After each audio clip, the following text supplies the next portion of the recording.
Really quickly here, I have been sick for a couple of days now. As of like 2 days ago, my voice was gone. So we're hoping it's gonna last us through this video. Please bear with me if it's a little bit scratchy here. Because I was sick, this was filmed over a couple of separate days. It was a very brief breakdown. I washed my hair one day, styled it the next day, and then now we're on day 2. So what are we doing here? We are talking about frizz. We're talking about the things that cause frizz and what we can do to reduce it or avoid it altogether.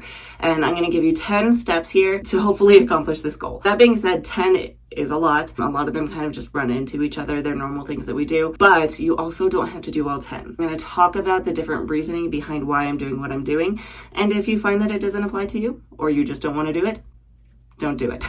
These are just the 10 steps I took to help reduce the frizz in my hair as much as possible. The last thing I'll mention before I get into this is I did use an all Curlsmith routine, partially because there were just a few products that I wanted to either try brand new or retest. It just made sense when I picked like 3 Curlsmith products to just do all Curlsmith products. You do not have to use Curlsmith products or the products specifically that I use to get rid of your frizz. I will give different options as I can as I go through this, and I will link everything down in the description box below. So let's go ahead and get into this. If you are new to my channel, hi, my name is Lena and welcome to my bathroom. And if you do like wavy curly hair content like this, please do like and subscribe. It helps me out a ton. Starting off with step number 1, the first thing that I did in my particular routine to help reduce the frizz in my hair was actually go in with an oil treatment. I sectioned my hair into 3 and went in on the bottom section and started applying my oil, and I used the Curlsmith bonding oil for this particular routine. If your hair is damaged, your hair is actually at its strongest when it's dry. If you're finding you've been trying to detangle your hair in the shower and you're getting a lot of shedding or breakage in your hair, this can help a little bit. Oil is going to give you a little bit of slip, so it's going to help you work through your hair, especially if you're going in sections, is going to help you target those knots and tangles a little more easily and work through them as well. If your hair is damaged, something like an oil is going to help protect it from your shampoo. In addition to that, oils do tend to have a lot of good nutrients in them, so if we're applying that to our hair first, it's going to help give our hair just a little bit of nutrients. If you have buildup on your hair, which is another big cause of frizz, it's going to help kind of break that down too before you get in the shower, so when you do go in with your shampoo, it's just a little easier to remove that buildup. So I just took this and I worked it through my hair all the way up to the top. Now, if you don't want to use the Curlsmith bonding oil, another option I personally have found I really like is the Shea Moisture bonding oil. This is pretty similar to the Curlsmith one, and it also has a lot of really good slip, so it works through those knots and tangles a lot more easily. Now, if you're someone who doesn't really love dry detangling your hair, but you still want to take advantage of maybe some of the protective qualities of something before you shampoo your hair, there are some options, one of which is you could go in with a primer, specifically something like the Curlsmith Super Slip Pre-Wash Primer. Wetting your hair down, putting that in your hair and using it to detangle first can help reduce some of the damage to your hair from the shampoo. Another option, I believe Trey Lux has a hair primer you can use. I don't know the name of it, but I will find out and I'll link it down below. Another option, if you wanted to go this way as well, is you could actually start with a conditioner, go in, wet your hair down, use that conditioner to detangle your hair first, and then that way you're still getting those protective qualities to help keep your hair from getting damaged by the shampoo. Especially if your hair is already damaged, sometimes when it comes to frizz reduction, the name of the game is just keeping the damage to a minimum as you grow it out. Step number 2, we are moving into the shower here. If you haven't already, we're going to wet our hair down very thoroughly, and we're going to pick out a shampoo. There's a couple things that you want to keep in mind when picking a shampoo. The first of which is another big contributor to frizz in our hair is buildup. There's 2 big ones that we tend to struggle with: product buildup as well as hard water buildup. So you have to ask yourself if you have one of those 2. Even if you're following the curly girl method, you don't use silicones on your hair, you may still have buildup on your hair because sometimes things like oils or butters or a lot of the ingredients in our curly wavy hair products that give us moisture can build up on the hair. In addition to the fact that sometimes you can get too much protein or things like that, and that's going to cause buildup on your hair, you're going to want to at the very least use a clarifying shampoo. So something that's going to remove that buildup in your hair. That is going to be a stronger shampoo. It might leave your hair feeling a little bit stripped, and we'll get into that as we go through this, but that's okay. That's actually kind of what we want. The other kind of buildup that a lot of us tend to actually have, and is one of my biggest struggles, is hard water buildup. Those minerals and sometimes metals are going to coat your strands and be hard to get off, and you need a very specific shampoo to do that. You need something called a chelating shampoo. Chelating shampoo has ingredients in it that are going to help soften that up and remove it from your hair. Really briefly, how do you know if you have hard water in your home? First off, you could buy a kit off of Amazon or anywhere else. You just dip it in the water and it'll tell you the hardness of your water. Other options are you could Google it. You could just throw in your city or your county what kind of water do I have here? And then the last option is you just look around your house. If you have hard water, you're going to find things like your shower door, the glass on it's going to have water spots all over it. Another key sign that you have hard water is if you actually look at the faucet, look at your shower head, you're going to have like a white residue built up on it and or kind of a green one as well. Because that's my big problem, I went in with a chelating shampoo. Most chelating shampoos are also going to work as a clarifying shampoo. So when it comes down to it, if you really aren't sure, you could just go in with a chelating shampoo and not worry about it. And the one I went in with, and part of the reason for this video was I actually went in with the new Curlsmith Curl Reset Detox Shampoo. So this one is kind of a replacement for the Curlsmith Wash and Scrub Detox Shampoo. They take in this shampoo, they're getting rid of it, they replaced it with this. There are a lot of similar ingredients between the two of them. The main differences are that the new one just has extra ingredients in it that are going to help remove that hard water from your hair. The original one, the Wash and Scrub Detox Shampoo, didn't really have those. And then beyond that, the scrub is slightly different. I found that with the Wash and Scrub Detox Shampoo, it's a much finer scrub. This has a scrub in it, they're just slightly larger and it's not as many of them. Another option, if you don't want to go Curlsmith, if you need a cheaper option, is the Ion Hard Water Shampoo. This is the one I've been using for a very long time. I'm almost out of it. It's only like $10 and this one works really well. Talking about the shampoo, I took some of this in my hand, I worked it into my hair, really scrubbed up my scalp. The first time around, I really didn't get much of a lather. That's partially my fault. I'm gonna blame this product a little bit because I went 2 weeks without washing my hair, and it's because I was waiting for this to come. Should I have ordered it sooner? Probably. I thought I was going to find the time to actually go to Ulta and pick it up.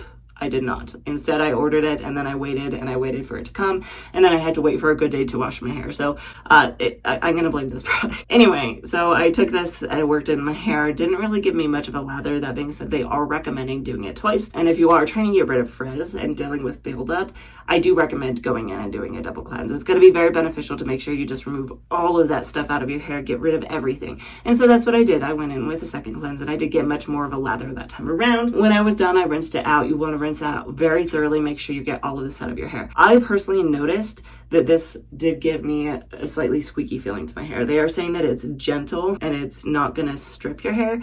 It felt a little bit stripping to me, but that's okay because that's actually kind of what I personally want when I'm looking for a shampoo like this. I want to know that all of that buildup is out of my hair. And at this point, I actually kind of dried my hair just a little bit. Moving into step number 3, this is probably the most optional of the 3 steps, but I do still recommend it if you are struggling with frizz, and this is why. We are touching back again on the concept of damage to your hair. If your hair is damaged, it's going to be kind of frizzy, and you can definitely struggle with frizz a lot more when your hair is damaged. If you are just starting out your journey, it's pretty much expected that you're going to have some damage to your hair, whether it's mechanical damage from brushing it too harshly or been using a flat iron and have a lot of heat damage or something like that. If you dye your hair, that can cause damage. If you are out in the sun a lot, that can cause damage. All of us to some extent have a certain amount of damage, I would say. So my recommendation is to go in with some sort of bond building product. The one that I used was the Curlsmith Bond Curl Rehab Salve. A lot of these kind of products require you to do it on damp hair. A lot of them do also say they want you to do it first. However, if you're struggling with buildup on your hair, I feel like it's not going to be as effective. So that's why I went in with my shampoo first to make sure I got rid of all that buildup, and then went in with my bond building product, and that way I can get the most impact out of it. So that's what I did. Is after I made sure my hair was completely rinsed out, I squeezed some of the water out so it was really only damp, and then I went in with this and I spread it throughout my hair, and I really did make sure to work it through, covering as much as I could. And then I did even go in with a brush because my hair was already detangled. It's not going to cause damage to your hair, and especially if you're using a brush that's meant for detangling your hair, it's not going to cause as much damage to your hair. So I went in with my Tangle Teaser brush, brushed that through, made sure to really work it in, and then I clipped it up and away. And I did leave this product in my hair for probably about 30 minutes. If you don't want to use the Curlsmith Bond Curl Rehab Salve, there are lots of options. There's also like K18 or Olaplex is another option. But if you're looking for a cheaper option, I would actually recommend the L'Oreal Paris Ever Pure Bond Strengthening Concentrate. And part of the reason I recommend this, someone pointed this out to me, is this actually has the same exact ingredient list as the Redken Bond Concentrate. I talked about this a little bit in a previous video. A lot of the times these companies owns a lot of other products as well. They put all of the budget behind it into development for the higher budget lines, and then they trickle it down to the cheaper products. So this is pretty much the same thing as the Redken one. This is only like $10. If you're struggling with damage to your hair, it could be worth giving it a try. So I left that in my hair for, like I said, 30 minutes, and then I got back in the shower and rinsed it out very thoroughly. Now, part of the reason you really do need to make sure that you remove all of that from your hair is a lot of these bond building products really rely heavily on proteins to put strength back in your hair to help repair some of the damage, and if not repair it, at least kind of hide it. But if you use too much protein on your hair, if you're using these bond building products every single wash day, that protein can actually cause damage to your hair as well. You can get what's called a protein overload,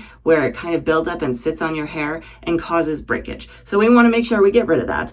And if you feel like your hair has been on the drier side and you maybe are worried about too much protein in your hair, and you think back and you've realized that you've maybe used a lot of products with too much protein, I would recommend going in with some sort of hair mask after this that is higher in moisture. Moving into step number 4, I don't really have any great examples because I don't find that I need that much moisture, which I'll get into here in a minute. There's a lot out there that are really, really great. If you're looking for a Curlsmith one, I think the one with the orange label, I don't remember the name, that's a good one. If you're looking for something with a little bit more balance, you could try something like the Curlsmith multitasking conditioner. I personally didn't find I loved that one very much, but a lot of people really, really like it, so it could be a good option to try for if you're needing a little bit of protein as well as a little bit of moisture. On the other side, if you're finding you need more protein, you could go in with something that's a little more protein heavy. When I go in with a hair mask, my personal favorite does tend to be the Shea Moisture Manuka Honey and Yogurt one. That one has a really nice balance to it. It has a lot of good moisture to it with some protein as well,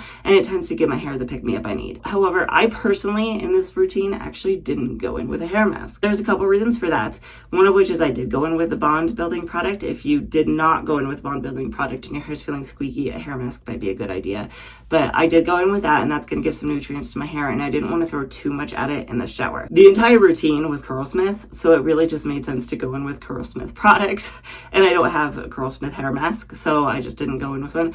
But there is a couple of other final deciding factors as to why, and these are kind of the bigger ones. First off, I've had a couple of people ask me when going in with the Curlsmith detox shampoo, whether it was the wash and scrub detox or this new curl detox one that they have, can I pair that with the one that comes in the detox kit? So that is the post-wash calming conditioner. The question being, is this a strong enough conditioner? Is this moisturizing enough that it can counterbalance the stripping effect of the detox shampoo? So I wanted to test that for y'all. And the other reason I decided to do just a normal conditioner as well is I actually have relatively fine hair, and fine hair can get really easily over moisturized. And I didn't want to go in with too much moisture, especially because I had intentions to go in with more moisture down the road, which we'll get into. So I decided instead to go in with this particular conditioner. I went in with the post-wash calming conditioner, raked this through my hair, scrunched it in a little bit. Kind of a debate as to whether squish to condition actually does anything, but it's not going to hurt, so that's what I did. And then I let it sit in my hair. The instructions on this only say to leave it for 1 to 2 minutes, so I kind of just left it in while I did my other showery things, and then I rinsed it out. For those of you who are wondering at this stage whether or not you could pair these two together, I would say it depends. I think the defining line really is how much do you struggle with getting enough moisture in your hair. If you find that throughout the week you're struggling to keep it moisturized and it always feels kind of dry, use a hair mask. If you're like me, your hair's on the finer side, it's relatively healthy, maybe a looser texture, and you don't tend to struggle with moisture, using the calming conditioner is totally fine. So at this point, like I said, I did kind of what we consider wash now, style later routine, which means I hopped out of the shower and I did not style my hair that night. And I wanted to make sure that I did protect it, so I did go in with the Curlsmith Miracle Shield to protect my hair until I could get around to styling it. This has a lot of good protection from a lot of different types of damage, so I did go in with that. Another option though, if you don't, again, want to use Curlsmith or you prefer cheaper products, Eva NYC Made Magic is a good choice, or I don't have it right now, I need to repurchase, but also the Not Your Mother's Curl Talk leave-in conditioner is good as well. All of these have heat protectant in it that's going to help protect your hair if you diffuse it. Well, it doesn't have any other products in it. So that's what I did, is I went in and put that in my hair, and then I came back the next day to style. Step number 5, we're going to talk about picking products. And I do recommend picking out your products, or at least giving it some thought before you start the styling process, just because that way you're not rushing through and just grabbing whatever's at hand. And some things to keep in mind when you're picking your product. The first is your hair damaged, and also how can we reduce damage to our hair? One big factor that I've been trying to get better about including in my routine is a product that has some sort of heat protectant to it. We're still using hot air to diffuse it with, going in with something that's going to help protect your hair in the long run can help reduce frizz just because we're reducing the damage to our hair. Number two, you want to consider, do you need more moisture? Again, this is going to be something that just depends on every person's hair is a little bit different. Does your hair tend to need more moisture? Does it tend to need less moisture? Other things to consider, we're going to talk about number three, is moving into climate. If you live in a drier climate, you're going to need more moisture to your hair. So you may have to step in and use some sort of leave-in conditioner or some sort of curl cream to your hair. These are going to add that moisture back to your hair because frizz can be just your hair screaming for moisture. But on the other side, if you find you have enough moisture in your hair, you maybe want to set aside any moisturizing products because they might be too much. You might find if you go in with a leave-in conditioner or curl cream, it's too much for your hair, and too much products, too many products, too much moisture can lead to frizz. So we want to keep this as minimal as possible based off of what you think your specific needs are. And then next, again, leading into this, talking about climate. If you live in a dry climate, you need more moisture. Sometimes you actually don't. If your other products are moisturizing enough or you used a hair mask, you might not need that moisture. On the other side though, if you live in an environment that is more humid, there's some things that you can do to look at your products and decide which products to use for anti-humidity. The first of which is making sure you're picking a product that says that it's anti-humidity on it. These don't always work great. It just depends on your hair type, the environment, just how humid it is. But it's at least a good first step and a really easy thing you can do if you're not adept at reading labels. If you do like to read ingredients labels, or you would like to start learning how, some ways to tell if a product is really anti-humidity, you're going to look for a couple of different ingredients. The first of which is silicones. I know a lot of people don't like this. They do build up on the hair. However, if we're going in with a routine like this where we're using a clarifying shampoo, it's going to strip those silicones out. So you don't need to stress about it too much, but things like dimethicone and amidimethicone actually really help seal the hair and keep it from getting too frizzy in the humidity. Other ingredients you could look for is polyquats. To some extent, the more polyquats, the better. All of those polyquats tend to help with anti-humidity. Again, they're sealing your hair. This last ingredient is a little bit debatable as to whether or not it makes a difference. If you're looking through your ingredients list and you see glycerin, a lot of people have for a long time said that glycerin is actually causing your hair to frizz up in humidity. That's not always the case. The hard thing about ingredients labels, all of the ingredients are interacting with one another in different ways. So if you look at a product that has glycerin in it, even if it's really high up on the list and it still has a lot of those polyquats, it could still be really good for humidity, and that glycerin is going to just help moisturize your hair. But if it doesn't have any polyquats and it has glycerin, it might cause frizz. It's kind of hard to say. And this also kind of leads into my last point here when you're picking a product is you need to make sure that you at least have one product in your lineup that is giving you enough hold to your hair. The last thing we have to think about when picking our products anyway that can cause frizz is a lack of hold. So if you're going in with a light hold gel, or let's say you're even just someone who likes to go in with just a curl cream, that can cause frizz. And if you're okay with that frizz, that's fine. I'm not saying there's anything wrong with doing that. It's just something you have to consider if you want to remove that frizz. You need some sort of gel or you need some sort of mousse. And again, looking at the ingredients list, finding those anti-humidity ingredients in it. There's other ingredients like PVPs or anything that says copolymer are also holding ingredients that are going to give you extra hold to your hair and help reduce that frizz. There are a lot of gels on the market. They're more natural gels is what you kind of have to think of them as. If they're claiming that they're all natural, they don't have any of these chemicals in them, they're relying mainly on film forming humectants to help give hold to your hair. If you live in a drier climate like I do, these can work great. They have a lot of really good hold to them. However, if you are someone who lives in a humid environment, film forming humectants are not enough to protect your hair from the humidity. So you're going to need something with those PVPs, copolymers, polyquats, and maybe even silicones, at least over the top of it. Some good examples would be the Trailux High Definition Gel or the Less Irish Sea Moss Gel. Those are film forming humectant gels that are not going to give you enough hold if you live in humidity anyway. So you're going to have to pick another gel or another mousse to put on top of it that's going to give you that anti-humidity. I realized while editing this video that it was getting to be far too long. It was going to be something like 40 minutes and I had neither the time nor the patience to really whittle it down to something a little bit more reasonable. So instead, I decided to split it into two. And there are more reasons that go into it too. Things like if I did try to whittle it down, it would take me probably yet another week to get the video out, and I didn't want to do that. And also, I felt like if I did whittle it away, I would be taking away a lot of the information that makes this video helpful. And that's my main goal in making this, is to be as helpful as possible. This is going to be part 1, the first 5 steps to help reduce frizz in your hair. We'll come back next week for the next 5 steps. And that one, it will be things like how to style your hair to reduce frizz, how to dry your hair to reduce frizz, things like that. If that sounds interesting to you, definitely like and subscribe. It does help me out a ton, and hopefully I will see you next week.